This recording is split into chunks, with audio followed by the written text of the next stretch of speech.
জাকারিয়া আলাইহিস সালাতু ওয়াস সালাম উনি একদিন দেখছেন যে মারিয়াম আলাইহাস সালাতু ওয়াস সালামের কাছে কুল্লামা দাখালা আলাইহা জাকারিয়াল মিহরাব ওয়াজাদা ইনদাহা রিজকা।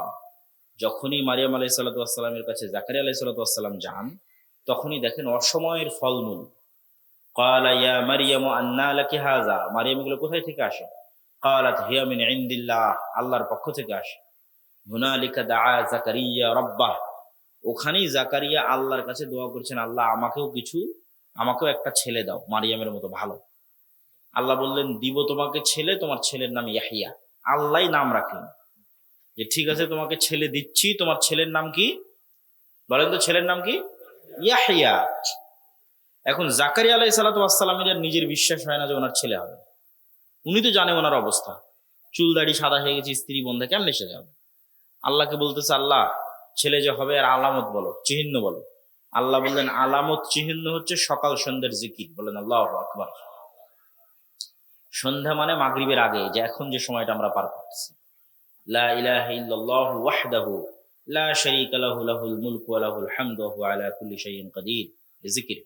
লা ইলাহা ইল্লাল্লাহ, এটা জিকির। আল্লাহু আকবার, এটা জিকির। সুবহানাল্লাহ, এটা জিকির। আলহামদুলিল্লাহ, এটা জিকির। সুবহানাল্লাহি ওয়া বিহামদিহি সুবহানাল্লাহিল আযীম, এটা জিকির। আর এই প্রত্যেকটা জিকির এরা সব বুঝে।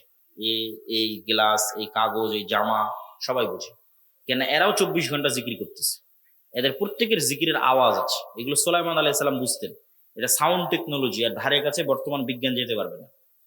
ওই যে পিঁপড়া যেমন চলতেছে, পিঁপড়ার চলারও আওয়াজ আছে, কিন্তু আমরা শুনতে পাই না। কিন্তু হাতি ঠিকই শুনতে পায়, যে পিঁপড়া যে চলতেছে বুঝতে পারে। ও পৃথিবীর অন্য আরো প্রাণী এরকম সূক্ষ্ম সূক্ষ্ম আওয়াজ শুনতে পায়। তো এরাও 24 ঘন্টা জিকির করতেছে। আমরা যে জিকির করি ওটা ওরাও বুঝতে পারে। এই জন্য কিয়ামতের মাঠে মুয়াজ্জিন যখন আজান দেয়, ওরা আজান যদ্দূর পর্যন্ত যাবে, সব জীবজন্তু, জড়বস্তু, জড় পদার্থ, কীট পতঙ্গ, পঙ্গপাল আল্লাহর দরবারে সাক্ষী দিবে। কেন? ওই আজান ওরা শুনেছে, বুঝেছে। কেন? ওরা নিজেরাও জিকির করে। তো অনেক মুফাসসির লিখেছে উনি বিশেষ জিকির দিয়েই কাজটা করেছে, সাউন্ড টেকনোলজি। এবং অনেক বিজ্ঞানী বলেছে যে পিরামিড যে তৈরি হয়েছে, এত উঁচুতে যে পাথর চলে গেছে, আজকের পৃথিবীর সবচেয়ে বড় ক্রেন দিয়েও এত উঁচুতে পাথর নিয়ে যাওয়া সম্ভব নয়। কেমনে গেল? তো বলে এটা সাউন্ড টেকনোলজির সহযোগিতা ছাড়া এটা সম্ভব নয়। তো সাউন্ড টেকনোলজি খুব বড় একটা টেকনোলজি, যার ধারে কাছে আজকের বিজ্ঞান নাই। সেটা হচ্ছে আওয়াজ, জিকির। তো আল্লাহ সুবহানাহু ওয়া তাআলা ইসরাফিলকে বাঁশি দিয়ে রেখেছেন। ইসরাফিলের কান খাড়া হয়ে আছে। সারা পৃথিবী ধ্বংস করা হবে, আসমান জমিন ফেটে চৌচির হয়ে যাবে, পাহাড়গুলো আকাশে উড়বে আওয়াজের প্রভাবে, ইসরাফিলের বাঁশির আওয়াজে। তাহলে আওয়াজ কত পাওয়ারফুল হতে পারে যে পুরো পৃথিবী ধ্বংস করা হবে কি দিয়ে? আওয়াজ দিয়ে। এবার পৃথিবীর সব মানুষ মরে গেছে, জিব্রাইল, মিকাইল, মালাকুল মউত সব মরে গেছে, আল্লাহর আরশ বহনকারী তারাও মরে গেছে। আল্লাহ এখন সবাইকে জীবিত করবে অনেকদিন পর। কতদিন পর আল্লাহ ভালো জানে। তখন ইসরাফিলকে জীবিত করে আবার ইসরাফিলকে বলবে বাঁশিতে ফু দাও। এখন সারা পৃথিবীর মানুষ একবারে নিজ নিজ কবর থেকে উঠে উলঙ্গ এবং খালি পায়ে দৌড়াতে থাকবে আওয়াজে, ইসরাফিলের বাঁশির আওয়াজে। আওয়াজ কত পাওয়ারফুল হতে পারে! আওয়াজ জানা গেলে, আওয়াজ শিখা গেলে, সে আওয়াজ খুবই পাওয়ারফুল। এমন কোন অসম্ভব নাই যে অসম্ভব আওয়াজ দিয়ে সম্ভব করা সম্ভব নয়। কোরআন এবং হাদিসের মজলিসে ফেরেশতারা বসে থাকে, আপনারাও তাদের সম্মানে বসে পড়েন। কতক্ষণই বার বসে থাকবেন? পিছন থেকে আউড় নেন, আউড় নিয়ে নিজের মতো বিছিয়ে বসে পড়েন। অথবা স্বেচ্ছাসেবক তোমরা যারা আছো এই প্রোগ্রামের দায়িত্বশীল, তারা বসার ব্যবস্থা করে দাও। পিছন দিকে বসার ব্যবস্থা নাই। তো মুহাম্মদ সাল্লাল্লাহু আলাইহি ওয়াসাল্লাম যখন মক্কা থেকে মদিনায় গেলেন, তখন মদিনার অর্থনীতি ইহুদিদের কন্ট্রোলে। তো মুহাম্মদ সাল্লাল্লাহু আলাইহি ওয়াসাল্লাম খুব ভালোভাবে জানতেন অর্থনৈতিক মুক্তি ছাড়া গোলামি থেকে মুক্তি হয় না, নেতৃত্ব ধরা যায় না। টাকা থাকবে ইহুদির কাছে, আমি মুহাম্মদ সাল্লাল্লাহু আলাইহি ওয়াসাল্লাম কিভাবে নেতা হব? নেতৃত্বের একটা পাটে টাকা পয়সা চলেই আসে অর্থনৈতিক মুক্তির জন্য। তো মুহাম্মদ সাল্লাল্লাহু আলাইহি ওয়াসাল্লাম কি করলেন? যেহেতু মুহাম্মদ সাল্লাল্লাহু আলাইহি ওয়াসাল্লামের রক্তে ব্যবসা ছিল, এবং মক্কা থেকে যারা আসছে কুরাইশ, এরা জন্মগত ব্যবসায়ী। লিইলাফি কুরাইশ ইলাফিহিম রিহলাতাশ শিতাই ওয়াস সাইফ, এটা কিন্তু কুরাইশদের ব্যবসাকে কেন্দ্র করে এই সূরাটা অবতীর্ণ হয়েছে। তো তো কুরাইশরা জন্মগত বিজনেসম্যান, তো ওরা মক্কা থেকে খালি হাতে মদিনায় আসছে। আর মদিনার মানুষ হচ্ছে আনসারি কৃষক, যেমন আমাদের দিনাজপুর, লালমনিরহাট, ঠাকুরগাঁও, কুড়িগ্রাম, পঞ্চগড় এই অঞ্চলে কৃষি কাজের উপর, বা পুরো বাংলাদেশের মানুষেরাই বেশিরভাগ কৃষি কাজের উপর নির্ভরশীল। তো মদিনার আনসারীরা বেশিরভাগ কৃষি কাজের উপর নির্ভরশীল। তো মুহাম্মদ সাল্লাল্লাহু আলাইহি ওয়াসাল্লাম আনসারীদের বললেন, যেহেতু তোমরা ব্যবসা অতটা বুঝো না, তোমরা এক কাজ করো, তোমাদের সবার সম্পদ অর্ধেক অর্ধেক, প্রত্যেকেই একজন মুহাজিরের দায়িত্ব নাও, তাকে অর্ধেক সম্পদ দিয়ে দাও, তাহলে ও ব্যবসা করবে, মদিনা উন্নত হবে, আমাদের হাতে টাকা পয়সার কন্ট্রোল চলে আসবে। আনসারীরা তাই করলেন। মক্কা থেকে যারা মুহাম্মদ সাল্লাল্লাহু আলাইহি ওয়াসাল্লামের সাথে এসেছিল সব পাকা বিজনেসম্যান, উসমান ইবনে আফফান, জুবাইর ইবনুল আওয়াম, আব্দুর রহমান ইবনে আউফ, বড় বড় ব্যবসায়ী। এরা মদিনার মানুষের টাকা দিয়ে ব্যবসা শুরু করলো, করতে করতে একটা সময় মাল্টি বিলিয়নার হয়ে গেল, কোটিপতি, কোটি কোটি টাকার মালিক। এখন আল্লাহর নবী যে মসজিদে নববী তৈরি করছে, এই মসজিদে নববীর সামনের যে কুয়া, এটা মসজিদ, সামনে কুয়া আছে। তো আগের যুগে তো পানির সংকট, বিশেষ করে মরুভূমিতে পানির সংকট একটা বড় বিষয়। আর ইসলামে 5 বার সালাত আদায় করার জন্য 5 বারই উজু করা লাগে। এখন ওই ইহুদির কুয়াতে যদি মুসলমান উজু করতে যায়, তাহলে মুসলমানকে অনুমতি নিতে হচ্ছে ইহুদির, তাহলে তো মাথা নত, ভাই ইহুদি তোমার কুয়াতে একটু উজু করব। তাহলে মাথা নত পুরো মুসলমানের, মাথা নত মুহাম্মদ সাল্লাল্লাহু আলাইহি ওয়াসাল্লামের। তাহলে স্বাধীনতা কেমনে আসবে? অর্থনৈতিক মুক্তি ছাড়া স্বাধীনতা হয় না। তো মুহাম্মদ সাল্লাল্লাহু আলাইহি ওয়াসাল্লাম বললো, এই কুয়া কে কিনে দিতে পারবে? এবার তো টাকা লাগবে। অর্থনৈতিক মুক্তিতে মুহাম্মদ সাল্লাল্লাহু আলাইহি ওয়াসাল্লামের সম্মান বাঁচতেছে। উসমান ইবনে আফফান বলল, আল্লাহর নবী আমি কিনে দিতে পারবো। বলেন আল্লাহু আকবার। উসমান রাদিয়াল্লাহু তাআলা আনহু মদিনার সামনের, মসজিদ নববীর সামনের কুয়া মুসলমানদের জন্য কিনে দিয়ে দিলেন। তাহলে এখন উজু করতে এখন আর ইহুদির অনুমতির দরকার হবে?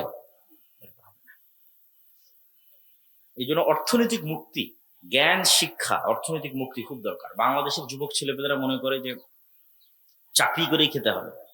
মুসলমানের খাতায় চাকরি করা বলে কিছু নাই। যখন মানুষ মনে করবে যে এটাই মনে হয় আমার একমাত্র কাজ, তখন তো আর নতুন রাস্তা তৈরি হবে না। বাপ মা যেটা করেছে আমাকে সেটাই করতে হবে, অথবা চাকরি করতে হবে, নতুন রাস্তা তৈরি হবে। বলছে ঝুঁকি নিতে হবে, রিস্ক নিতে হবে। যখন তুমি ঝুঁকি এবং রিস্ক নিয়ে কঠিন রাস্তায় পা দিবা, তখন তোমার পায়ের আঘাতে নতুন নতুন ঝর্ণা তৈরি হবে। হাজার চশমা ফুটে তেরে সঙ্গে রাহ আছে। কঠিন রাস্তায় পা দিলেই পায়ের আঘাতে ঝর্ণা তৈরি হয়। ঠিক আছে, এই জন্য উম্মতে মুহাম্মাদি হচ্ছে যাযাবর, মরুবিদুইন। পৃথিবীতে কোথাও এক জায়গায় স্থির থাকে না। কোন সাহাবীকে পাবা না, খুব অল্প সংখ্যক সাহাবী যারা মদিনায় মৃত্যুবরণ করেছে, যারা মক্কায় নিজ বাড়িতে নিজ ঘরে মৃত্যুবরণ করেছে, কেউ নাই। কে সিরিয়াতে, কে ইয়ামানে, কে ভারতে, কে আফগানিস্তানে, যে যেখানে পেরেছে সে সেখানে ব্যবসায়িক কাজ আর দিনের দাওয়াত নিয়ে ছড়িয়ে পড়েছে। কিন্তু এখন আমরা 190 বছর ব্রিটিশদের গোলামি করে, উর্দুতে একটা শব্দ আছে নওকার। নওকার মানে হচ্ছে চাকর। তো বাংলাতে যতদিন আমি চাকরি শব্দটা শুনেছি, ততদিন আমার ব্রেনে এই জিনিসটা কাজ করে। উর্দুতে যখন ভারতে ছিলাম, তখন ওরা বলে যে আপকো কাহি নৌকরি মিলি, নৌকরি করনা है कि नहीं करना, मतलब নৌকরি মানে হচ্ছে চাকরি। তখন আমি দেখলাম কি রে, নৌকার থেকে নৌকরি, নৌকার মানে চাকর, সেখান থেকে নৌকরি। তো বাংলাতেও তো একই অবস্থা, চাকর, চাকর থেকে চাকরি। তো আসলে চাকরি করা মানে আসলে চাকর। চাকরি শব্দটা এসেছে চাকর থেকে, যেমন নৌকরি শব্দটা এসেছে নৌকার থেকে। হ্যাঁ, কেউ না কেউ চাকরি করবেই, চাকরি না করলে ব্যবসায়িক প্রতিষ্ঠান চলবে না, বন্ধ হয়ে যাবে। কিন্তু সবাই যদি মনে করে যে আমি ব্যবসায়ী হব, তবুও চাকরি করার লোক থাকবে। বাংলাদেশের 18 কোটি মানুষও যদি ব্যবসায়ী হয়ে যায়, তাহলে আফ্রিকা থেকে লোক এখানে চাকরি করতে আসবে, কোনো সমস্যা নেই। আল্লাহর দুনিয়া এরকমই। কিন্তু তার মানে এই নয় যে আমাকেই সেই চাকরিটা করতে হবে, এটা নয়। চেষ্টা করতে হবে, রিস্ক নিতে হবে। তো এই কথাটা কোন কথা থেকে আসলো, যে এই যে যুবকেরা উদ্যোগ নিচ্ছে, এই উদ্যোগে অর্থনৈতিক সহযোগিতা। কেন? অর্থনৈতিক মুক্তি ছাড়া আসলে গোলামি থেকে মুক্তি হয় না। আর আমাদের আজকের আলোচ্য বিষয়বস্তু গোলামি থেকে মুক্তির রাস্তা। তো তো আমরা প্রথমেই আলোচনা শুরু করলাম অর্থ দিয়ে। অর্থনৈতিক মুক্তির জন্য আর একটা জিনিস লাগবে, সুদ মুক্ত সমাজ। কি মুক্ত সমাজ? বলেন না যে কি মুক্ত সমাজ? সুদ মুক্ত সমাজ। সুদ মুক্ত সমাজ তৈরি করার ক্ষেত্রে বললাম হারাম, বললাম গুনাহ। আমার শ্রদ্ধেয় পিতা আব্দুর রাজ্জাক বিন ইউসুফের সুদের বিরুদ্ধে যত শক্ত বক্তব্য আছে, অত বক্তব্য আমাদের পক্ষে দেওয়া সম্ভব না, অত শক্ত বক্তব্য। তো ওটাই যথেষ্ট মানুষের জন্য। তা আমি কি বুঝাতে চাই মানুষকে? আমি মানুষকে বুঝাতে চাই সুদ হারাম, এ কথা তো ঠিক আছে, কিন্তু সুদ হচ্ছে দাসত্ব, সুদ হচ্ছে গোলামি। এবং শুধু মুসলমানদের জন্য না, পৃথিবীর প্রত্যেক মানুষের জন্য। পৃথিবীর প্রত্যেক মানুষের পায়ে গোলামির জিঞ্জির বেঁধে রেখেছে সুদ। হিন্দুর জন্য গোলামি, খ্রিস্টানের জন্য গোলামি, ইহুদির জন্য গোলামি, মুসলমানের জন্য গোলামি। পৃথিবীর মানুষের মৌলিক স্বাধীনতা বিনষ্টকারী হচ্ছে সুদ। এমনকি শুধু মানুষ গোলাম নয়, দেশকেও গোলাম বানাতে পারে। এবং সুদ হচ্ছে জুলম, অত্যাচার। এই অত্যাচার টাকার উপরে হয়, অর্থনৈতিক ফ্লো, অর্থনৈতিক গতির উপরে অত্যাচার হয়। টাকার একটা নিজস্ব স্বাভাবিক গতি আছে, টাকার একটা স্বাভাবিক নিজস্ব মান আছে, যে মানটা সম্পদের বিপরীতে, স্বর্ণের বিপরীতে নির্ধারিত হওয়া উচিত। তো সুদ যখন সমাজে প্রচলিত হয়ে যায়, তখন মানুষের মধ্যে গোলামির জিঞ্জিরে আবদ্ধ হওয়ার যে প্রবণতা, এটা তৈরি হয়ে যায়। কিভাবে? ধরেন যত মা এবং বোন বক্তব্য শুনতেছে, এদের অনেকেই কোনো না কোনো ভাবে কিস্তির সাথে যুক্ত আছে। তো এই কিস্তির লোন তোমরা স্বেচ্ছাসেবকরা কি করতেছো? পিছনে যারা আছে ওনাদের বসার ব্যবস্থা করো না কেন? অনেক মানুষ পিছনে দাঁড়িয়ে আছে। যারা আপনারা পিছনে দাঁড়িয়ে আছেন, একটু বসেন। বক্তব্য শেষ করতে করতে যদি বসা না হয়, তাহলে বক্তব্য কেমনে হবে? বক্তব্য শেষে যদি আপনারা বুঝতে পারলেন না, তাহলে তো হবে না। সব স্বেচ্ছাসেবককে অনুরোধ জানাচ্ছি, তোমরা পিছনে যাও এবং সবার বসার ব্যবস্থা করো। এবং গেটের ওখানে 2 জন দাঁড়িয়ে থাকো, যাতে কেউ দাঁড়িয়ে না থাকতে পারে পুরো প্যান্ডেলে। যার বসার ইচ্ছা হচ্ছে না, সে যেন চলে যায়। তো যত মা এবং বোন কিস্তিতে টাকা নিয়েছে, তারা সবাই কোনো না কোনোভাবে মিথ্যা বলে। কোনো না কোনোভাবে কি বলে? মিথ্যা বলে। আজ না কাল দিব, কাল না পরশু দিব, আজ এই সমস্যা, কাল এই সমস্যা। তাহলে পুরো একটা মিথ্যা বলার কালচারের মধ্যে দিয়ে তাকে যেতে হয়। এবং এই মিথ্যার সাথে সে তার সন্তান সন্ততি, পাড়া প্রতিবেশীকেও যুক্ত করে ফেলে, যে বাবা তুমি এটা বলো, আজকে মা বাড়িতে নেই, বা আজকে এটা হয়েছে। তাহলে এই যে মিথ্যার কালচারের মধ্যে তো বড় হচ্ছে, এই মিথ্যাটাই হচ্ছে গোলামি। যে কোনো মানুষ যখন 2 নম্বরই রাস্তা অবলম্বন করে, ধোঁকা, মিথ্যা এবং দুর্নীতির রাস্তা অবলম্বন করে, তখন সে আসলে গোলাম হয়, গোলাম হয়ে যায়। সে আর স্বাধীন থাকতে পারে না, কেননা সে তার আত্মসম্মান, আত্মমর্যাদাকে বিক্রি করে দিয়েছে। এবং ওই মানুষের ব্রেনকে কিনে নেওয়া অন্টুর ব্যাপার। যে আজকে 5টা টাকা পাওয়ার জন্য মিথ্যা বলছে, 5টা টাকা দিবে না মর্মে মিথ্যা বলছে। ওকে যদি আমি বলি তোমাকে 500 কোটি টাকা দিব, ওই লোককে মেরে দাও, মেরে দিবে। ওকে যদি বলি তোমাকে 50 কোটি টাকা দেবো, তুমি এটা বলো, বলে দিবে। তার মানে সে টাকার কাছে কি হয়ে যাবে? বিক্রি হয়ে যাবে। তাহলে যে টাকার কাছে বিক্রি হয়, সে গোলাম, এবং পুরো প্রজন্ম গোলাম। ভারতের গোলাম, হিন্দুস্তানের গোলাম, আমেরিকার গোলাম, যারাই টাকা পয়সা দিবে তাদের গোলাম। তাহলে গোলামির জিঞ্জির থেকে মুক্ত হওয়ার জন্য সত্যবাদিতা, ন্যায় পরায়ণতার উপর অটল থাকতে হয়। তাহলে আপনি নেতা হতে পারবেন। বাংলাদেশের নেতা নয়, পৃথিবীর নেতা হয়ে যাবেন। শুধু বাংলাদেশের না, পুরো পৃথিবীর নেতা হবে যদি মুসলমানরা এই একটা গুণের উপর অটল থাকে, যে 2 নম্বর কোন রাস্তা অবলম্বন করব না, দুর্নীতি, ধোঁকা, মিথ্যা, প্রতারণার অংশ হবে না। এই দুর্নীতি, মিথ্যা, ধোঁকা, প্রতারণার অংশ থেকে বেঁচে থাকার জন্য সুদ বা লোন থেকে বেঁচে থাকা খুব জরুরি। এটা আপনাকে মিথ্যার রাস্তায় টেনে নিবেই। এই জন্য ইসলামের অর্থনৈতিক ভিত্তির, তোমরা এই ড্রোনটা সরাও তো বাবা, ও যা উড়ানো হয়েছে হয়েছে, একে সরাও। তো এই জন্য ইসলামের অর্থনৈতিক মূলনীতিগুলোর একটা বড় মূলনীতি হচ্ছে অল্পে সন্তুষ্ট থাকা।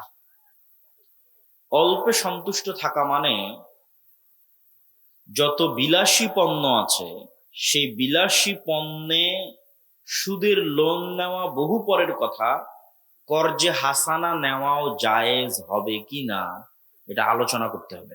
আবারও শুনেন আমার কথা। বিলাসী পণ্য মানে ফ্রিজ, বিলাসী পণ্য মানে এসি, বিলাসী পণ্য মানে আমার একটা বাটন ফোন দিয়েই চলে, আমি এখন অ্যান্ড্রয়েড ফোন নেব। বিলাসী পণ্য মানে আমার টিনের ঘরেও থাকতে পারি, তাও ইট দিয়ে ঘর তৈরি করব। তথা এমন কিছু যা না হলে আমি মরে যাচ্ছে এরকম নয়। আমার ছেলে অ্যাক্সিডেন্ট করেছে, মেডিকেল আছে, এখন আমার টাকার দরকার, সেটা ভিন্ন। আমার ছেলে মেয়েকে বিবাহ দিব অথবা বাইরে বিশ্ববিদ্যালয়ে পড়াতে পাঠাবো, টাকার প্রয়োজন, সেটা ভিন্ন। কিন্তু এমন কিছু যেটা না হলেও আমি বেঁচে থাকতে পারতেছি কিন্তু তারপরও চাচ্ছে করি, এইরকম কিছুর জন্য সুদের লোন বহু পরে কর্জে হাসানাও নেওয়া যাবে কিনা, জায়েজ হবে কিনা এটা আলোচনা করতে হবে। আমি জানি না যে এরকম কোনো কাজে কর্জে হাসানা নেওয়া জায়েজ হয় কিনা। যে আমার বাড়িতে ফ্রিজ নাই, বাবা তুমি আমাকে 20,000 টাকা ধার দাও, তোমাকে আমি পরিশোধ করে দেবো, আমি ফ্রিজ কিনবো। সুদে নিচ্ছি না, স্বাভাবিক কর্জে হাসানা। এই ফ্রিজ কর্জে হাসানায় কিনা যাবে, আর জায়েজ প্রমাণ করা কঠিন আছে। কর্জে হাসানাই তখন নেওয়া যাবে, সুদের লোন বহু পরে, কর্জে হাসানাই তখন নেওয়া যাবে যখন বিপদে, তখন। আর স্বাভাবিক জীবনে অল্পে সন্তুষ্ট, অল্পে সন্তুষ্ট, সবর, যতদূর পর্যন্ত হালাল ইনকামে চলে, যতদূর পর্যন্ত হালাল ইনকামে চলে। আর এই কারণেই এই সমস্ত জিনিসগুলো ক্রয়ের কারণে আমরা ধনী হতে পারি না, গরিব হয়ে যাই। এটা আজকে একটা ফাইন্যান্সের একটা মূলনীতি দিয়ে যাই। যারা MBA BBA করে ওরা আরো ভালো বলতে পারবে। আমিও যেহেতু টুকটাক করেছি, 1 বছর মাস্টার্স করেছি, তা আমারও টুকটাক সামান্য প্রাইমারি নলেজ আছে যে মানুষ কিন্তু ধনী আর গরিব চলাফেরাই ধনী গরিব হয়ে যায়। যার চলাফেরা ধনীর মূলনীতির মতো ধনী হয়ে যাবে, আর যার চলাফেরা গরিবের মূলনীতির মতো গরিব হয়ে যাবে। তো মূলনীতিটা কি? মূলনীতি হচ্ছে, গরিব যদি আজকে 50,000 টাকা পায়, গরিব যদি আজকে 1 লাখ টাকা পায়, তাহলে চিন্তা করবে এই 1 লাখ টাকা দিয়ে কি করি। 1 লাখ টাকার 20,000 টাকা দিয়ে একটা এসি কিনি, 20,000 টাকা দিয়ে একটা ফ্রিজ কিনি, আর 30-40,000 টাকা দিয়ে এটা কিনি। তাহলে এমন কাজে খরচ করলো যেখান থেকে আরো খরচ হবে, বুঝেন? এমন জায়গায় খরচ করলো যেখান থেকে আরো কি হবে, খরচ হবে। এসির বিল আসবে না, কারেন্টের বিল আসবে না, ফ্রিজ চললে কারেন্টের বিল আসবে না, বিল আসবে। মোটরসাইকেল যদি কিনে ওখানে তেল দেওয়া লাগবে না, তেল দেওয়া লাগবে। ও যদি মোবাইল কিনে মোবাইলে টাকা ঢুকানো লাগবে না, ইন্টারনেটের বিল দেওয়া লাগবে না, ওয়াইফাই নিলে ওয়াইফাই এর বিল দেওয়া লাগবে না। তাহলে এমন কাজে খরচ করলো যেখান থেকে আরো টাকা খরচের রাস্তা তৈরি হলো, এ গরিব হবে, জীবনে কোনোদিন ধনী হতে পারবে না, লিখে নেন। আর যারা ধনী হয় ওরা কি করে? ধনী যদি 1 লাখ টাকা আজকে পায়, তাহলে চিন্তা করবে 1 লাখ টাকা কি করলে আরো 5টা টাকা ইনকাম করা যাবে। জাস্ট এই এক সিদ্ধান্তে মানুষ ধনী হয় আর গরিব হয়। যে আমি আজ 1 লাখ টাকা ইনকাম করেছি, আমি এখন চিন্তা করছি 1 লাখ টাকা কি করলে আরো 5 টাকা ইনকাম করা যায়। তখন 1 লাখ টাকা দিয়ে একটা গরু কিনলো, গরু কিনে বাড়িতে রাখলো, 3 মাস পর কুরবানি দিয়ে বিক্রি করে দিল। এই কিন্তু একদিন না একদিন ধনী হবেই হবে, আপনি লিখে রাখেন। শুধু এই সিদ্ধান্তে মানুষ ধনী আর গরিব হয়ে যায়। তাহলে ও কি কোনোদিন এসি ফ্রিজ কিনবে না? মূলধন খরচ করে কখনো এসি ফ্রিজ কিনতে হয় না, বিলাসী পণ্য কিনতে হয় না। মূলধনকে আরো টাকা বানানোর জন্য ইনভেস্ট করতে হয়। ওখান থেকে যখন আবার 5-10 টাকা লাভ আসবে, ওই লাভের টাকা জমিয়ে জমিয়ে যদি কোনোদিন আপনি 5 বছরে একটা ফ্রিজ কিনলেন, ওই লাভের টাকা জমিয়ে জমিয়ে আর 5 বছরে একটা এসি কিনলেন, তাতে সমস্যা নেই। কিন্তু মূল যে বেতনের টাকা পাচ্ছেন, সেই বেতনের টাকাটি দিয়ে মূল যেটা ধান বিক্রি করে টাকা হয়েছে, এই মূল টাকাটি দিয়ে আপনি এমন জায়গায় খরচ করলেন যেখানে আরো বেশি খরচ হবে, তাহলে আপনি জীবনে কোনোদিন ধনী হতে পারবেন না, মরা পর্যন্ত গরিব থেকে যাবেন। এই জন্য মূল টাকাটা ইনভেস্ট হতে হবে যেখান থেকে আবার কি আসবে, বলেন তো, আবার কি আসবে? আবার টাকা আসবে, আবার 1 টাকা হলেও ইনকাম হবে, তাহলে আপনি ধনী হবেন। আর যদি এই সবরের উপর, এই ধৈর্যের উপর টিকে থাকতে পারেন যে আমি আমার বিলাসিতার জন্য, আমার পরিবারের বিলাসিতার জন্য কম খরচ করব, আরো বেশি কিভাবে টাকা ইনকাম করা যায় সেটার জন্য বেশি ইনভেস্ট করব, তাহলে আরো দ্রুত ধনী হবেন, আরো তাড়াতাড়ি ধনী হবেন। আর যে যত বিলাসী সে তত গরিব, যে যত বিলাসী সে তত গরিব, যে যত ত্যাগী সে তত ধনী। যে যত ত্যাগী সে তত ধনী। আর টাকা যখন আসবে তখন প্রথমে খরচ করতে হবে গরিব মিসকিনের জন্য, অসহায়ের জন্য, মসজিদ মাদ্রাসার জন্য। কেননা টাকা দিয়ে জান্নাত কিনতে হবে, ইবাদত দিয়ে জান্নাতের গ্যারেন্টি দেওয়া খুব কঠিন। গুনাহ থেকে মুক্ত থেকে জান্নাতের গ্যারেন্টি দেওয়া কঠিন। কে এখানে দাঁড়িয়ে বলতে পারবে যে আমি এক ওয়াক্ত সালাতো কাজা করিনি? কে দাঁড়িয়ে বলতে পারবে যে আমি এক ওয়াক্ত সালাতো দুনিয়ার কথা চিন্তা করি না? কেউ বলতে পারবে না। কে দাঁড়িয়ে বলতে পারবে যে আমি নিষ্পাপ, জীবনে একটাও গুনাহ করিনি? তাহলে আল্লাহর সামনে দাঁড়িয়ে বলতে পারবেন না আল্লাহ এক ওয়াক্ত সালাতো কাজা করি না, তবে আমাকে জান্নাত দিতেই হবে? বলতে পারবেন না। আল্লাহ আমি জীবনে একটাও গুনাহ করিনি, জান্নাত দিবা না কেন? তাহলে জান্নাতে যাওয়া নির্ভর করতেছে আল্লাহর দয়ার উপর, যে আল্লাহ সালাত তো ভালো মতো আদায় করতে পারিনি, মাফ করে দাও। আল্লাহ গুনাহ তো অনেক করেছি, ক্ষমা করে দাও। আল্লাহ দয়া করে ক্ষমা করে দিলে জান্নাতে যেতে পারবে। কিন্তু চ্যালেঞ্জ দিয়ে জান্নাতে যাওয়ার দুইটা রাস্তা আছে। চ্যালেঞ্জ, জান্নাতে যাবই। তার একটা হচ্ছে টাকা, যে ঠিক আছে যতদূর পারছি আল্লাহর ইবাদত করি, অন্তত 5 ওয়াক্ত সালাত ঠিক রাখি, কবিরা গুনাহ থেকে বেঁচে থাকি। তারপরে যদি ভুল ত্রুটি কিছু হয়, ইবাদতে যদি কিছু কমতি হয়, তাহলে জান প্রাণ দিয়ে টাকা ইনকাম করো।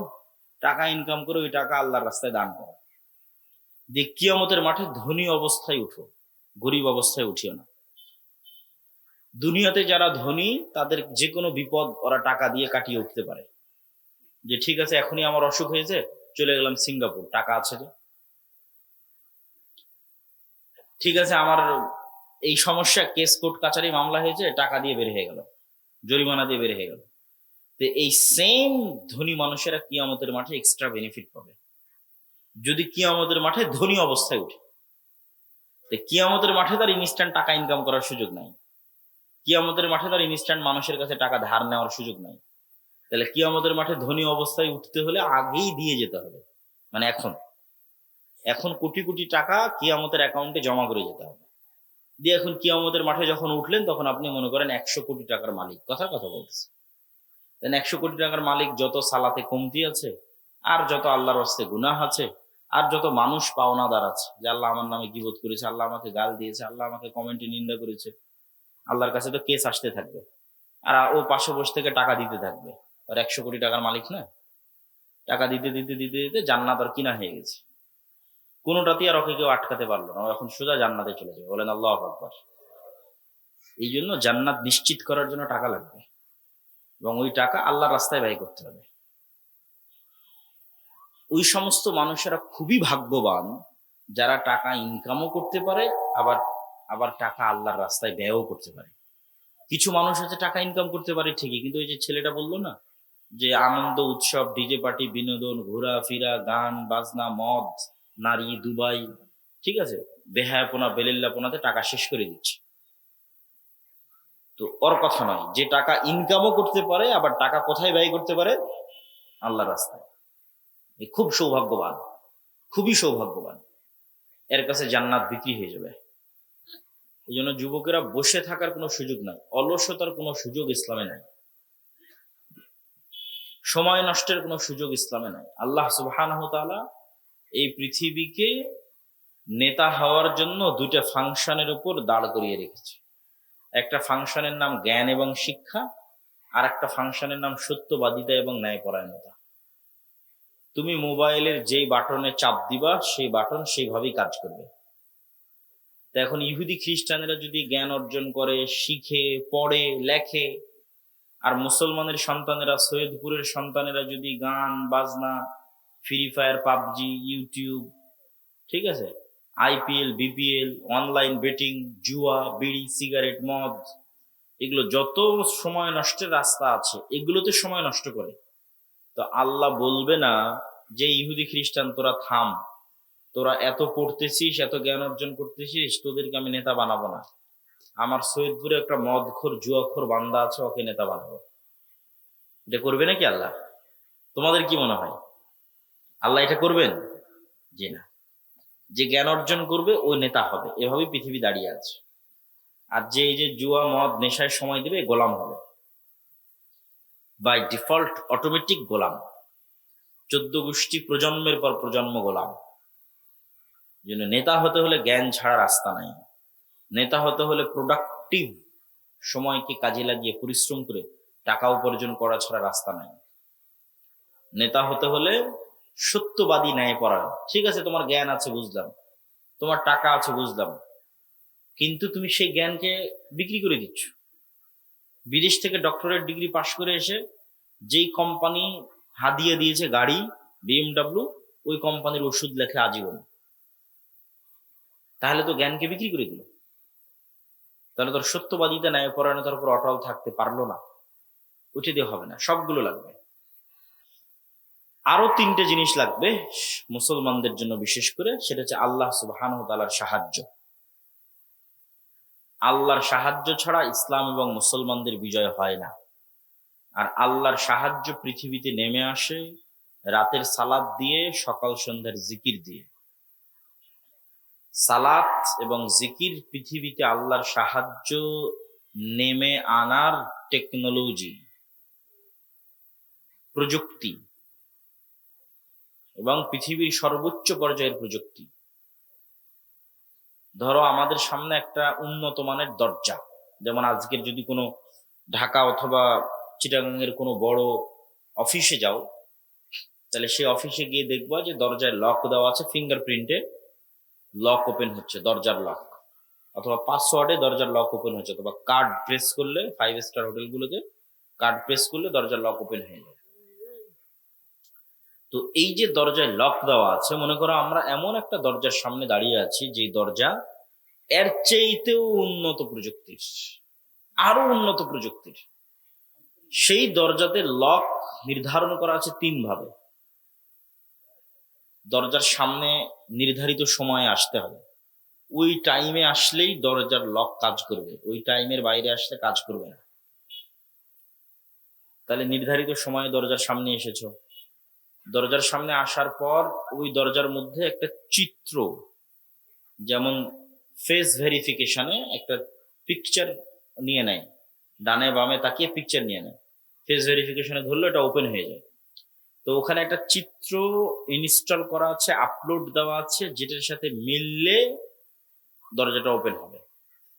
তো শুধু কি চিত্র না, প্রত্যেকটা পার্টের সাথে একটা সাউন্ড ওখানে ইনস্টল করা আছে, যে এই পার্টে যদি এই সাউন্ড উচ্চারণ করে দরজা খুলবে। তাহলে মনে করো নির্ধারিত সময় আমরা দরজার সামনে আসলাম, এসে এভাবে দাঁড়ালাম, এটা একটা চিত্র ওই দরজাতে ইনস্টল দেওয়া আছে। এবার সাউন্ড, আলহামদুলিল্লাহ রাব্বিল আলামিন আর রহমানির রহিম, সাউন্ডও মিলে গেল। এবার রুকুতে গেলাম, ওইটাও একটা চিত্র, ওইটাও ওই দরজায় ইনস্টল দেওয়া আছে, ওইটার সাথে একটা সাউন্ড ম্যাচ করা আছে, সুবহান রাব্বিল আযীম, সুবহান রাব্বিল আযীম। সিজদায় গেলাম, ওটাও একটা পিকচার, ওটাও ওই দরজায় ইনস্টল দেওয়া আছে, ওখানকার সাউন্ড সুবহান রাব্বিল আলা ওটার সাথে ম্যাচ করলো। নির্ধারিত সময়ে গেলাম, নির্ধারিত পিকচার গেল, নির্ধারিত সাউন্ড গেল, ওই দরজাটা খুলে গেছে। এইটা এমনি উদাহরণ হিসেবে বোঝানোর জন্য তোমাকে বলতেছি। তো আল্লাহ সুবহানাহু ওয়া তাআলার সাহায্য পৃথিবীতে নেমে আসবে, গায়েবী মদদ। তো গায়েবের পাসওয়ার্ড, গায়েবের ওই দরজা ওপেন হবে সালাত দিয়ে। বল আল্লাহু আকবার। আল্লাহর সাহায্যের দরজা উন্মুক্ত হয় সালাতে। এই জন্য সূর্য গ্রহণে আল্লাহর নবী সালাত পড়ে, চন্দ্র গ্রহণে আল্লাহর নবী সালাত পড়ে, বৃষ্টির দরকার হলে আল্লাহর নবী সালাত পড়ে, জানাজার জন্য আল্লাহর নবী সালাত পড়ে, যুদ্ধের মাঠে সালাত পড়ে, যে কোনো বিপদ আপদে সালাত পড়ে। কেন, এটার চেয়ে পাওয়ারফুল কোন টেকনোলজি পৃথিবীতে নাই যেটা পৃথিবীতে আল্লাহর সাহায্য নামিয়ে আনতে পারে আসমান থেকে। এই জন্য মুসলমানেরা যারা সালাত আদায় করে না, এরা আল্লাহর গন্তির মধ্যেই পড়ে না, আল্লাহর কাউন্টের মধ্যেই পড়ে না, খাতাতে নামই না। এই জন্য ও ধর্তব্যের মধ্যে আসবে না, সার্টিফিকেট পরীক্ষা কোনো কিছুতেই কাউন্ট হবে না। যতক্ষণ আছে সালাতে ততক্ষণ কাউন্ট হবে। আরো যদি তোমাদের সহজ করার জন্য বলি, ইয়াং জেনারেশন, তোমাদের সহজের জন্য বলতেছি, ইবনুল কাইয়িম রাহিমাহুল্লাহ বলছে যে বান্দা যখন সালাতে দাঁড়ায় এবং নির্ধারিত সিজদার জায়গায় চোখ রাখে, তখন আল্লাহ সুবহানাহু ওয়া তাআলা তার নূরের পর্দা সরিয়ে বান্দার মুখোমুখি হয়ে যান। বান্দার অন্তর যখন দুনিয়ার অন্য কোনো কথায় ব্যস্ত হয়ে যায়, তখন আল্লাহ আবার নূরের পর্দা দিয়ে সরে যান, বান্দার আর মুখোমুখি থাকেন না। তো এই উদাহরণ যেহেতু ইবনুল কাইয়িম রাহিমাহুল্লাহ দিয়েছে, আমি তোমাদের বোঝার জন্য আরো সহজ উদাহরণ দিই। অনলাইনে যখন ক্লাস করো, তখন ইন্টারনেট কানেক্ট থাকার কারণে তোমার টিচার অনলাইনে আসলো, তুমিও জুমে লগ ইন করে ক্লাসে ঢুকে গেলাম। তাহলে তোমার চেহারা তোমার টিচার দেখতে পাচ্ছে, তুমি তোমার টিচারের চেহারা দেখতে পাচ্ছ। তো ইন্টারনেটের যে প্রযুক্তি, এই প্রযুক্তির চাইতেও হাজার এবং কোটি গুণ টপ লেভেলের প্রযুক্তি হচ্ছে সালাত, যেটাতে বান্দা তার রবের মুখোমুখি হয়ে যায়। বল আল্লাহু আকবার। তো তুমি যেমন ওই যে ক্লাসে অনুপস্থিত যদি থাকো, তোমাকে পরীক্ষা দিতে দিবে, তোমাকে সার্টিফিকেট দিবে। অনলাইন ক্লাসে তুমি তোমার টিচারের মুখোমুখি হলো না, অনুপস্থিত থাকলা, তো তোমার সার্টিফিকেটও নেই, তোমার নাম্বারও নাই, কিছুই নাই। তো তুমি দিনে 5 বার রবের দরবারে গিয়ে হাজিরা দিলে না, ওই সেম সিস্টেমে, সেম ফরম্যাটে, যেটাতে গায়েবে নির্ধারণ করা আছে, লাউহে মাহফুজে যে ফরম্যাট নির্ধারিত আকারে আছে, ওটার সাথে মিলতে তো হবে। ওটাই তো পাসওয়ার্ড হিসেবে বললাম। তুমি দিনে 5 বার ওই কাজটা করলে না, তো তুমি তো আল্লাহর গন্তির খাতার মধ্যেই নাই। তোমার এখন বাকি আমল দিয়ে লাভ কি? তোমার ভোট দিয়ে লাভ কি? তোমার তাকবির দিয়ে লাভ কি? তোমার মিছিল দিয়ে লাভ কি? কোনোটাই কোনো কাজে আসবে না, সব বাদ, সব জিরো। আগে হাজিরা হতে হবে, হাজিরা হওয়ার পর বাকি কাজ। এই জন্য 5 ওয়াক্ত সালাতের কোনো বিকল্প নাই। নিজের পরকাল বাঁচাতে, আল্লাহর সাথে নিজের সম্পর্ক ঠিক রাখতে এবং গোলামি থেকে মুক্তির লক্ষ্যে 5 ওয়াক্ত সালাত সবার আগে, সবার চেয়ে জরুরি। 2 নাম্বার আর একটা আমরা বলেছি জিকির। একটু পানি বা একটু চা দিয়েন তো। সকাল সন্ধ্যার জিকির। জিকির বোঝানোর জন্য, এরকমই তোমাদের পরিভাষায় বোঝানোর জন্য আমি বলি, জিকির হচ্ছে সাউন্ড টেকনোলজি, আওয়াজ কেন্দ্রিক একটা টেকনোলজি, একটা প্রযুক্তি। এই যে এখানে যত ক্যামেরা আছে, পানি দিলেও হবে, সমস্যা নেই। এখানে যত ক্যামেরা এবং মোবাইল আছে, এগুলো সবগুলোই আলো বা লাইটের যে ওয়েভ, তরঙ্গ আছে, ওই টেকনোলজির উপর দাঁড়িয়ে আছে। সমস্যা নেই, সমস্যা নেই। জাযাকাল্লাহ।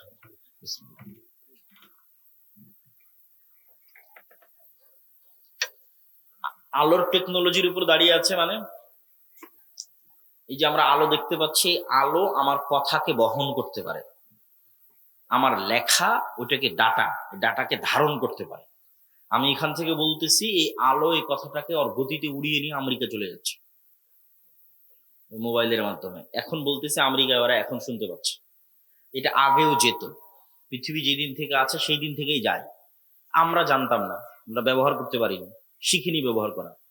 এখন ব্যবহার করা শিখেছি, নেটওয়ার্ক লাগিয়েছি, ঠিক আছে, টাওয়ার লাগিয়েছি, মোবাইল বানিয়েছি, এখন ব্যবহার করতে পারতেছি। কিন্তু যেত আগে থেকে। আমি বলতেছি আমার এই কথা এখন ইনস্ট্যান্ট আমেরিকা চলে যাচ্ছে, আগে থেকেই যেত। কিন্তু আলোর মধ্যে দিয়ে যে ডাটা যায়, এটা আমরা জানতাম না। তথ্য প্রবাহিত হয়, এটা আমরা জানতাম না। এখন শিখে গেছি, এখন ব্যবহার করতেছি।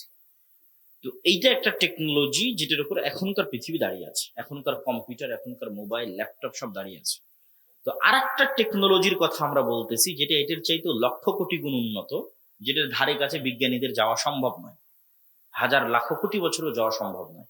সেই টেকনোলজির নাম সাউন্ড টেকনোলজি। এটা এত উন্নত প্রযুক্তির বিজ্ঞান, যেটার হালকা ন্যূনতম জ্ঞান আল্লাহ সুলাইমান আলাইহিস সালাতু ওয়াস সালামকে দিয়েছিলেন। কাকে দিয়েছিলেন বলতো? সুলাইমান আলাইহিস সালাতু ওয়াস সালামকে দিয়েছিলেন। যে কি বললে পিঁপড়া বুঝবে, এটা সুলাইমান আলাইহিস সালাম জানতেন। আবার পিঁপড়া কি বুঝতেছে, এটাও সুলাইমান আলাইহিস সালাম জানতেন। তথা সকল প্রকারের সাউন্ড শোনা এবং বুঝার ক্ষমতা তার ছিল, এটা সাউন্ড টেকনোলজি। অনেক মুফাসসির লিখেছে যে সুলাইমান আলাইহিস সালাতু ওয়াস সালাম যে বললেন, কে পারবা বিলকিসের সিংহাসনকে চোখের পলকে আমার এখানে উপস্থিত করাতে। তো ইফরিত মিনাল জিন, জিনদের একজন ইফরিত বলল, ইফরিত নামক, যে আপনি বসা থেকে দাঁড়ানোর আগে সিংহাসন এখানে উপস্থিত করব। তো সুলাইমান আলাইহিস সালাম রাজি হলেন না। তখন কোরআনের আয়াতে বলা আছে যে এমন একজন লোক যাকে আল্লাহ জ্ঞান দিয়েছিল। ওখানে কিন্তু আর বলা নাই যে জিন না মানুষ, এটা বলা নাই, বলেছে এমন একজন যাকে আল্লাহ জ্ঞান দিয়েছিল। সে বললো যে আমি চোখের পলক ফেলার আগে সিংহাসন নিয়ে আসতে পারবো। জিন কিন্তু পারেনি। আগে যে ইফরিত নামক জিন, ও বলে যে আপনি দাঁড়িয়ে আছেন বসার আগে, অথবা বসে আছেন দাঁড়ানোর আগে নিয়ে আসবো। সুলাইমান আলাইহিস সালাম এটাতে রাজি হয়নি। এমন একজন যাকে আল্লাহ জ্ঞান দিয়েছিল, সে বললো আপনার চোখের পলক পড়ার আগে নিয়ে আসবো। তো অনেক মুফাসসির লিখেছে উনি বিশেষ জিকির দিয়ে এই কাজটা করেছে, সাউন্ড টেকনোলজি। এবং অনেক বিজ্ঞানী বলেছে যে পিরামিড যে তৈরি হয়েছে এত উঁচুতে যে পাথর চলে গেছে, আজকের পৃথিবীর সবচেয়ে বড় ক্রেন দিয়েও এত উঁচুতে পাথর নিয়ে যাওয়া সম্ভব নয়। কেমনে গেল? তো বলে এটা সাউন্ড টেকনোলজির সহযোগিতা ছাড়া এটা সম্ভব নয়। তো সাউন্ড টেকনোলজি খুব বড় একটা টেকনোলজি, যার ধারে কাছে আজকের বিজ্ঞান নাই। সেটা হচ্ছে আওয়াজ, জিকির। তো আল্লাহ সুবহানাহু ওয়া তাআলা ইসরাফিলকে বাঁশি দিয়ে রেখেছেন। ইসরাফিলের কান খাড়া হয়ে আছে।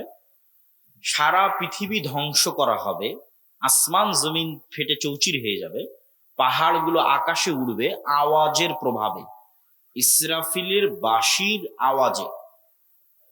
তাহলে আওয়াজ কত পাওয়ারফুল হতে পারে যে পুরো পৃথিবী ধ্বংস করা হবে কি দিয়ে?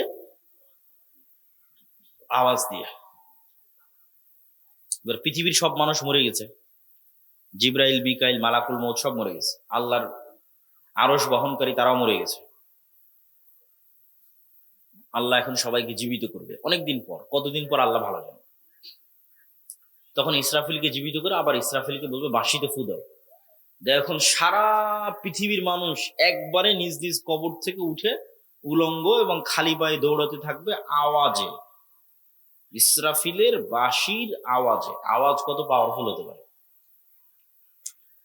আওয়াজ জানা গেলে, আওয়াজ শিখা গেলে সে আওয়াজ খুবই পাওয়ারফুল।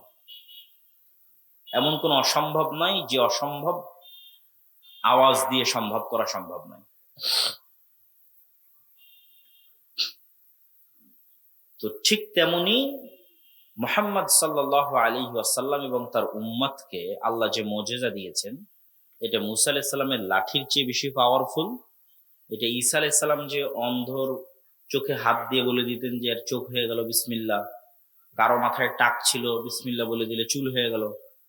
তো ঈসা আলাইহিস সালামের ওই মুজিজার চেয়েও পাওয়ারফুল আল্লাহ একটা মুজিজা মুহাম্মদ সাল্লাল্লাহু আলাইহি ওয়াসাল্লাম এবং উম্মতে মুহাম্মাদীকে দিয়েছে, সেটা হচ্ছে এই কোরআন। বলেন আল্লাহু আকবার। কেননা এই কোরআন কার আওয়াজ? এটা আল্লাহর, সরাসরি আল্লাহর আওয়াজ। বলেন আল্লাহু আকবার। এই কোরআনের শব্দ এবং বাক্য আল্লাহর, যেটা আল্লাহ সুবহানাহু ওয়া তাআলার কাছ থেকে জিবরাইল আলাইহিস সালাম শুনেছে, জিবরাইলের কাছ থেকে মুহাম্মদ সাল্লাল্লাহু আলাইহি ওয়াসাল্লাম শুনেছে। আল্লাহর আওয়াজ, আল্লাহর শব্দ। এই জন্য এটির চেয়ে পাওয়ারফুল এবং শক্তিশালী আর কিছু নাই পৃথিবীতে এই কোরআনের চেয়ে। কারণ এটা সাউন্ড টেকনোলজি, সাউন্ডের চেয়ে পাওয়ারফুল কিছু নেই। এই বিজ্ঞানের ধারে কাছে নাই, এই আওয়াজের ধারে কাছে নাই। এই জন্য জিকিরের মধ্যে সর্বশ্রেষ্ঠ জিকির হচ্ছে কোরআন। ওইটার উপর ঈমান থাকতে হবে, বুঝতে হবে, পড়তে হবে, সকল কাজে লাগবে, সকল কাজে। তো যে কোনো অসম্ভবকে সম্ভব করা যায় জিকির দিয়ে। এইটার আর এক দুইটা উদাহরণ দিয়ে আজকের বক্তব্যের শেষের দিকে চলে যাব। মুসা আলাইহিস সালাতু ওয়াস সালামকে আল্লাহ যখন ফেরাউনের কাছে পাঠালেন, তখন মুসা আলাইহিস সালামকে আল্লাহ লাঠি দিলেন, বগলের নিচ থেকে হাত বের করলে সেটা জলজল করে, এই মুজিজা দিলেন। তারপরে মুখের যে জড়তা ছিল সেটা ভালো করে দিলেন। সব ভালো করে দেওয়ার পর আল্লাহ মুসা আলাইহিস সালামকে বলছেন ওয়ালা তানিয়া ফি যিকরি। মুসা, এগুলো যা দিলাম এগুলো সব অ্যাক্টিভ থাকবে, ফাংশন করবে যদি তুমি আমাকে জিকিরে না ভুলে যাও। খবরদার আমাকে জিকিরে ভুলবা না। এখন কল্পনা করেন মুসা আলাইহিস সালাম এক সপ্তাহ থেকে নামাজে নাই, সালাত আদায় করেন এক সপ্তাহ থেকে জিকিরে নাই। তো এখন এক সপ্তাহ পরে লাঠি ছাড়ে, লাঠি আর সাপ হয় না। লাঠি দিয়ে সমুদ্রের উপর বাড়ি মারে, রাস্তা হয় না। লাঠি দিয়ে পাথরে আঘাত করে, ঝর্ণা তৈরি হয় না। কারণ এগুলো সব ডিঅ্যাক্টিভেট হয়ে গেছে। যুবকেরা বুঝতে পারলা? তোমাদের ফেসবুক, টিকটকের অ্যাকাউন্ট ডিঅ্যাক্টিভেট হয়ে যায় না? ডিঅ্যাক্টিভেট হয়ে গেছে। এটা অ্যাক্টিভেট থাকবে ততক্ষণ যতক্ষণ পৃথিবীর সর্বোচ্চ মেশিন হচ্ছে কালব। মুসা আলাইহিস সালাতু ওয়াস সালামের কালব সালাতের মাধ্যমে এবং জিকিরের মাধ্যমে আল্লাহর সাথে কানেক্টেড থাকবে। ততক্ষণ আল্লাহ যে মুজিজাগুলো দিয়েছে এগুলো ফাংশনাল থাকবে।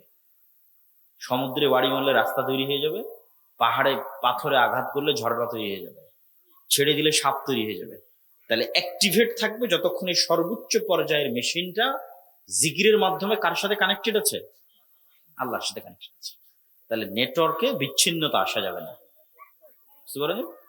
নেটওয়ার্কে বিচ্ছিন্নতা আসলে আর বাকিগুলো কোনো কাজ করবে না। এই জন্য জিকির খুবই গুরুত্বপূর্ণ। জিকিরবিহীন কলব এবং সালাতবিহীন মানুষ, এর সাথে আল্লাহ সুবহানাহু ওয়া তাআলার কোনো লেনাদেনা নাই। এরা শয়তানের গোলাম, শয়তানের দাস, শয়তানের বন্ধু।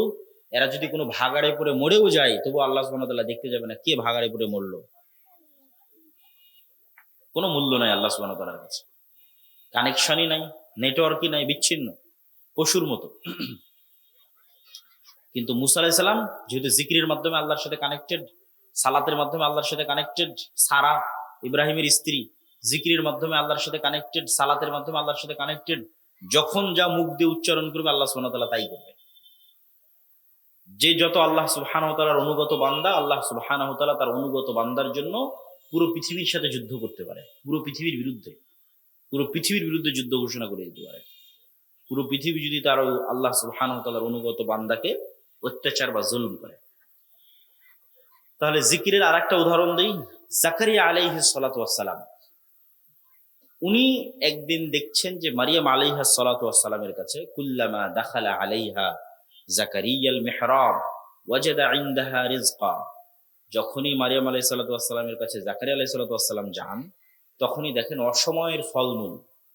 ক্বালা ইয়া মারিয়াম আন্না লাকি হাযা, মারিয়াম এগুলো কোথায় থেকে আসে? ক্বালাত হিয়া মিন ইনদিল্লাহ, আল্লাহর পক্ষ থেকে আসে। হুনালিকা দাআ জাকারিয়া রাব্বাহ, ওখানেই জাকারিয়া আল্লাহর কাছে দোয়া করছেন, আল্লাহ আমাকেও একটা ছেলে দাও মারিয়ামের মতো ভালো। আল্লাহ বললেন, দিব তোমাকে ছেলে, তোমার ছেলের নাম ইয়াহিয়া। আল্লাহই নাম রাখলেন যে ঠিক আছে তোমাকে ছেলে দিচ্ছি, তোমার ছেলের নাম কি বলেন তো? ছেলের নাম কি? ইয়াহিয়া। এখন জাকারিয়া আলাইহিস সালাতু ওয়াস সালামের নিজের বিশ্বাস হয় না যে ওনার ছেলে হবে। উনি তো জানে ওনার অবস্থা, চুল দাড়ি সাদা হয়ে গেছে, স্ত্রী বন্ধা, কেমনে সে যাবে? আল্লাহকে বলতেছে, আল্লাহ ছেলে যে হবে আর আলামত বলো, চিহ্ন বলো। আল্লাহ বললেন, আলামত চিহ্ন হচ্ছে সকাল সন্ধ্যার জিকির। বলেন আল্লাহু আকবার। সন্ধ্যা মানে মাগরিবের আগে, যে এখন যে সময়টা আমরা পার করতেছি। লা ইলাহা ইল্লাল্লাহু ওয়াহদাহু লা শারীকা লাহু লাহুল মুলকু ওয়া লাহুল হামদু ওয়া হুয়া আলা কুল্লি শাইইন কাদির, এটা জিকির। লা ইলাহা ইল্লাল্লাহ, এটা জিকির। আল্লাহু আকবার, এটা জিকির। সুবহানাল্লাহ, এটা জিকির। আলহামদুলিল্লাহ, এটা জিকির। সুবহানাল্লাহি ওয়া বিহামদিহি সুবহানাল্লাহিল আযীম, এটা জিকির। আর এই প্রত্যেকটা জিকির এরা সব বুঝে। এই গ্লাস, এই কাগজ, এই জামা সবাই বুঝে। কেন? এরাও 24 ঘন্টা জিকির করতেছে। এদের প্রত্যেকের জিকিরের আওয়াজ আছে। এগুলো সুলাইমান আলাইহিস সালাম বুঝতেন। এটা সাউন্ড টেকনোলজি, আর ধারে কাছে বর্তমান বিজ্ঞান যেতে পারবে না। ওই যে পিঁপড়া যেমন চলতেছে, পিঁপড়ার চলারও আওয়াজ আছে, কিন্তু আমরা শুনতে পাই না। কিন্তু হাতি ঠিকই শুনতে পায়, যে পিঁপড়া যে চলতেছে বুঝতে পারে। ও পৃথিবীর অন্য আরো প্রাণী এরকম সূক্ষ্ম সূক্ষ্ম আওয়াজ শুনতে পায়। তো এরাও 24 ঘন্টা জিকির করতেছে। আমরা যে জিকির করি ওটা ওরাও বুঝতে পারে। এই জন্য কিয়ামতের মাঠে মুয়াজ্জিন যখন আজান দেয়, ওরা আজান যদ্দূর পর্যন্ত যাবে, সব জীবজন্তু, জড়বস্তু, জড় পদার্থ, কীট পতঙ্গ, পঙ্গপাল আল্লাহর দরবারে সাক্ষী দিবে। কেন? ওই আজান ওরা শুনেছে, বুঝেছে। কেন? ওরা নিজেরাও জিকির করে। এই জন্য সালাত এবং জিকির আল্লাহর গায়েবী মদদ পাওয়ার দুটো বড় রাস্তা পৃথিবীতে নিয়ে আসা। আর এগুলো সব আলোচনা বিস্তারিত পাবা আল্লাহর পথে যাত্রা। এই বইটা লেখাই হয়েছে আল ইমান বিল গায়েবে ইয়াকিন তৈরি করার জন্য।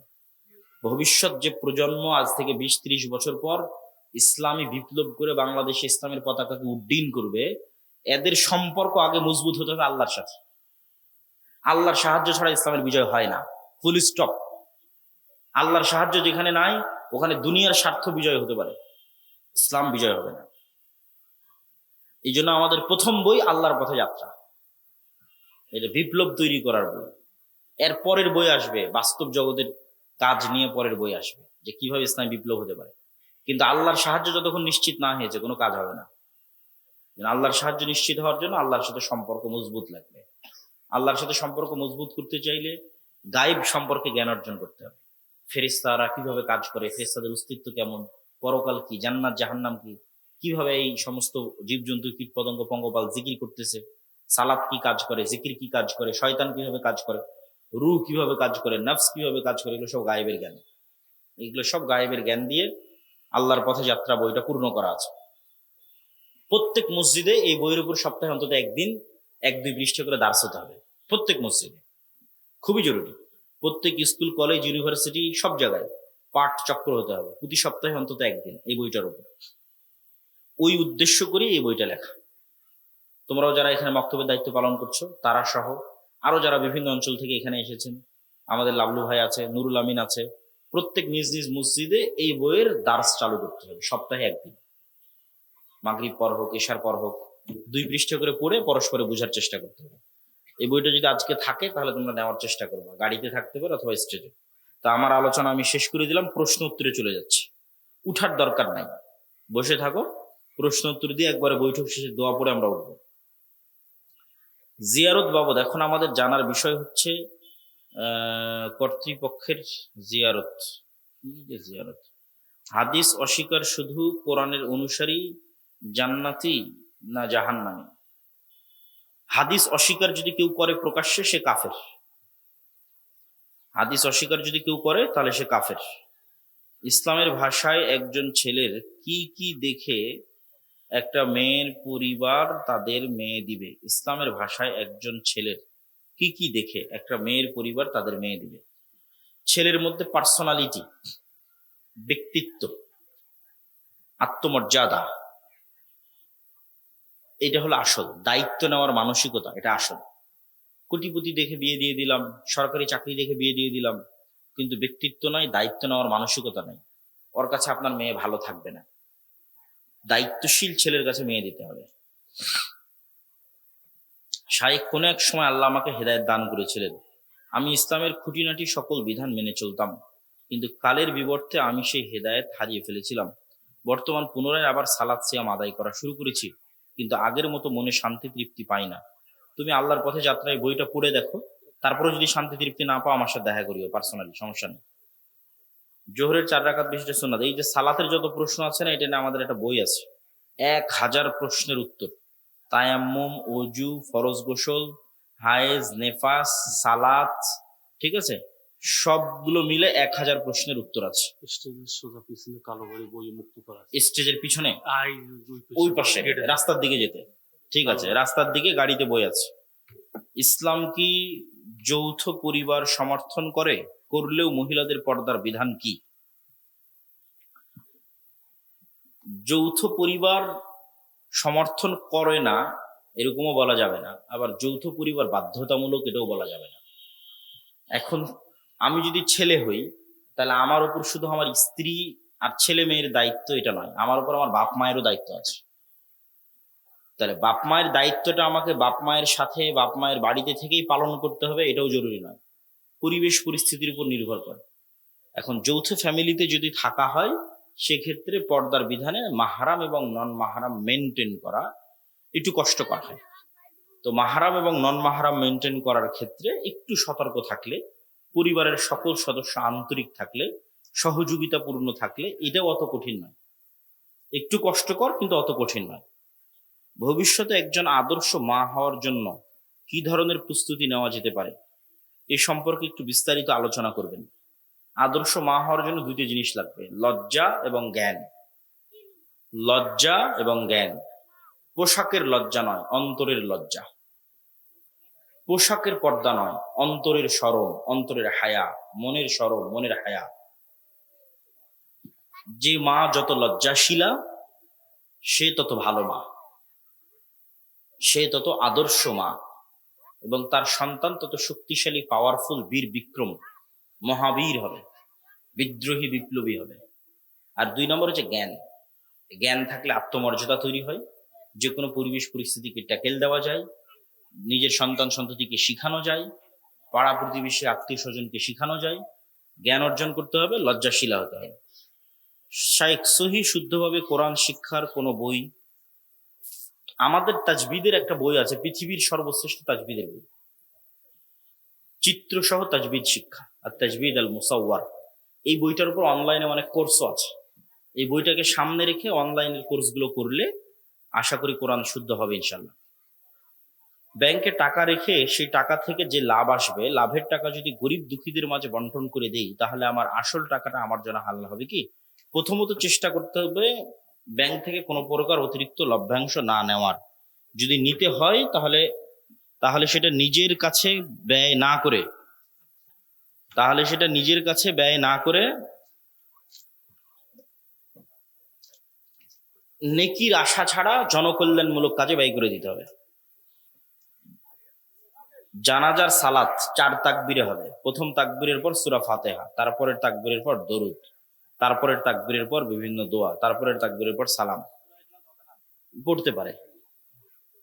কেউ যদি গোসলের ফরজ সমূহ আদায় করে, গোসল করার পর সালাতের জন্য নতুন করে উজু না করে, গোসল করার সময়ই তো ফরজ, গোসলের সময় তো উজু করার সুন্নাত আছে, তখন যদি উজু করে নেয় গোসল করার পূর্বেই, আর উজু করার দরকার নাই। আউয়াল ওয়াক্তে সালাত আদায় না করলে কি সালাত হবে না? সালাত হবে, কিন্তু আল্লাহ সুবহানাহু ওয়া তাআলা চান যে যখনই কোনো জিনিস ফরজ হচ্ছে, তো মানুষ তো এখনই মারা যেতে পারে। ধরেন 12:15টায় জোহরের সালাতের টাইম হয়ে গেছে, আর আমার মৃত্যু নির্ধারণ করা আছে দুপুর 2টার সময়। তাহলে দুপুর 2টার সময় আমি মারা গেলাম, এমতো অবস্থায় যে আমি জোহরের সালাত আদায় করিনি, আমার উপর একটা সালাত নিয়েই আমি দুনিয়া থেকে বিদায় নিলাম। তাহলে এখন 12:15টার সময় সালাতের সময় হয়ে গেছে, আমি তখনই সালাত আদায় করে নিয়েছি। তাহলে আমি আল্লাহর আদেশের সাথে খুব দ্রুত অ্যাক্টিভ থাকি, এটা আল্লাহ খুবই পছন্দ করে। এই জন্য ইবাদতের মধ্যে সবচেয়ে গুরুত্বপূর্ণ ইবাদত আউয়াল ওয়াক্তে সালাত আদায় করা। কেন তখনই আদেশ শুরু হয়েছে, কে সবার আগে দেখি, যে সবার আগে সেই তো আল্লাহর শ্রেষ্ঠ বান্দা। আমার জামা ছিঁড়ে গেছে, ছেঁড়া জামা শরীরে পড়া অবস্থায় সেলাই করলে কি না? তো এরকম এগুলো কুসংস্কার, কোনো ক্ষতি হবে না।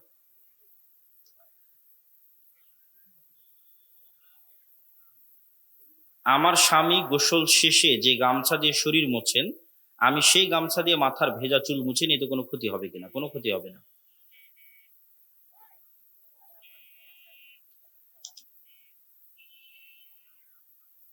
গর্ভধারিণী নারীরা যখন গর্ভধারণ করেন, নির্ধারিত 6 মাস 7 মাস পরে তার শ্বশুর বাড়িতে গিয়ে কি স্বাদ খাওয়ানো হয়? গর্ভধারিণী নারীর উপর তার শ্বশুর বাড়ি থেকে এটা বাধ্যতামূলক হয়ে থাকে। এগুলো কুসংস্কার, এগুলো কিচ্ছু নাই। গর্ভধারিণী নারী যদি কিছু করতে চায়, তাহলে 2টা জিনিস করতে পারে। ইহুদিরা একটা জিনিস করায়, আর আমরা মুসলমানেরা আর একটা জিনিস করতে পারি। ইহুদিরা করায় হচ্ছে প্রচুর পরিমাণে গণিত এবং অঙ্ক করতে বলে মাকে, যে তুমি প্রচুর পরিমাণে গণিত এবং অঙ্কের সাথে কানেক্টেড থাকো, তাহলে ছেলে মেধাবী হবে, প্রচুর ব্রেনি হবে। আর আমরা করতে পারি, গর্ভধারণ অবস্থায় মা প্রচুর পরিমাণে কোরআন তেলাওয়াত করতে পারে, কোরআন খতম দিতে পারে, সালাত আদায় করতে পারে, এবং নিজের মনকে শান্ত, তাকে তার উপর জুলুম না করা, অত্যাচার না করা, কষ্ট না দেওয়া, মন ভালো রাখা। কেন প্রত্যেকটার প্রভাব ওই সন্তানের উপর গিয়ে পড়ে যে সন্তান পেটে আছে। আমি পর্দা করি, আমার স্বামীর তেমন সামর্থ্য নেই আমাকে আলাদা বাড়ি বানিয়ে দেওয়ার। আমার দেবর সহ আমরা এক বাড়িতেই থাকি, আমার পক্ষে সারাদিন মাথা থেকে পা পর্যন্ত শরীর থেকে সংসারের কাজ করা সম্ভব নয়, তাই সাধারণ ঢিলে ঢালা পোশাক পরে বাড়ির কাজ করি।